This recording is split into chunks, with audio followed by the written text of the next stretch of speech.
Reverend Father John Vianney Wang, Reverend Father John Vianney Wang, our dear parish priests, brother priests, assisting deacons, the parish community, dearly beloved in Christ, Shin Yi Kwat Weiler.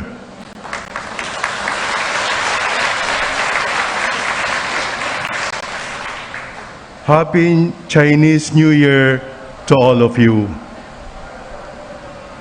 We thank the Lord for this new year, new beginning, and a new opportunity. We look into our readings for this Sunday to guide and inspire us throughout this new lunar calendar. On this third Sunday in Ordinary Time, our readings brought us to consider the theme of discipleship. Let us sit once again at the feet of our Master to learn from His wisdom and ways. After all, in our Gospel, our Master, Jesus, declares, "Come after me." Firstly, it is good to note the context of the Gospel passage. Jesus has just learned about the arrest of John the Baptist. Believed to be himself a disciple of John, aside from being his cousin, this news must have devastated and discouraged Jesus. It must have been a painful and serious challenge to know the possible consequences of carrying out a prophetic ministry such as John's. He must have feared for his life and reconsidered his position. However, confronted with a setback, Jesus did not retreat or surrender.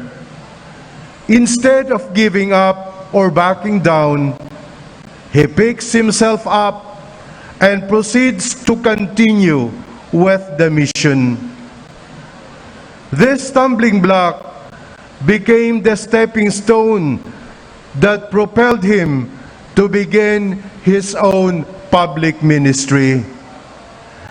It propelled him to leave the comforts of the hidden life and foray bravely into the new mission territory of Galilee.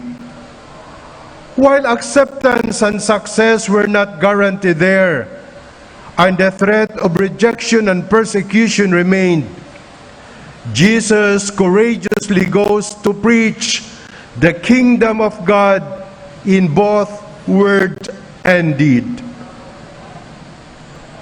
We are not strangers to problems and challenges, be it in terms of health, resources, interpersonal relationships, organizational issues, external factors, etc. Needless to say, the past 3 years of the pandemic have certainly tested our activities, plans, organizations, and resolve. These difficulties can sometimes be scathing and disheartening. They can dampen our spirits and weaken our zeal. We may even be tempted to throw in the towel, submit to the paralysis, and just lay in our mats. Our Master, however, teaches and encourages us to get up, pick up our mats, and proceed with the mission. Trust trusting in the guidance and providence of His Spirit, may we continue to power through obstacles and venture into the boundless areas of mission. Secondly, the setting of the scene is also significant. Capernaum, Galilee of the Gentiles. Jesus may have opted to continue the mission not only out of sheer human courage or due to his filial confidence in God. He may have also embraced the mission because he appreciated the need and urgency for it. The unbelieving context of Capernaum symbolically stands for the dark areas of human existence where the light of Christ is needed. Through his preaching and teaching, people were enlightened about the kingdom of God. Through his healing and miracles, they felt its power and warmth, bringing people to the light, joy, hope, and freedom of God's reign of love, consumed Jesus and defined his day-to-day to the point of offering his very life for it. Looking at our current situation, paganism or unbelief, whether theoretical or practical, abounds. Instead of being a delimited district to conquer, it seems to permeate dominant culture and affect everyone, consciously and unconsciously. Without God in the horizon, ideas, lifestyles, relationships, and moral choices are influenced, leading to personal, interpersonal, and societal darkness, gloom, and death. This is aptly symbolized by the various illnesses that afflicted the people in the gospel. Instead of just accepting the state of affairs, we are urged by the charity of Christ to evangelize culture and share the light of his life and love. We are invited to expand the scope of our mission even beyond our comfort zones, even in environments hostile to the faith, to establish the reign of God where the reign of sin prevails. We are prodded to refract the light of Christ and his salvation, so that those who could not find their way, those who need the warmth of love, and those who seek meaning and hope in their lives may do so in him.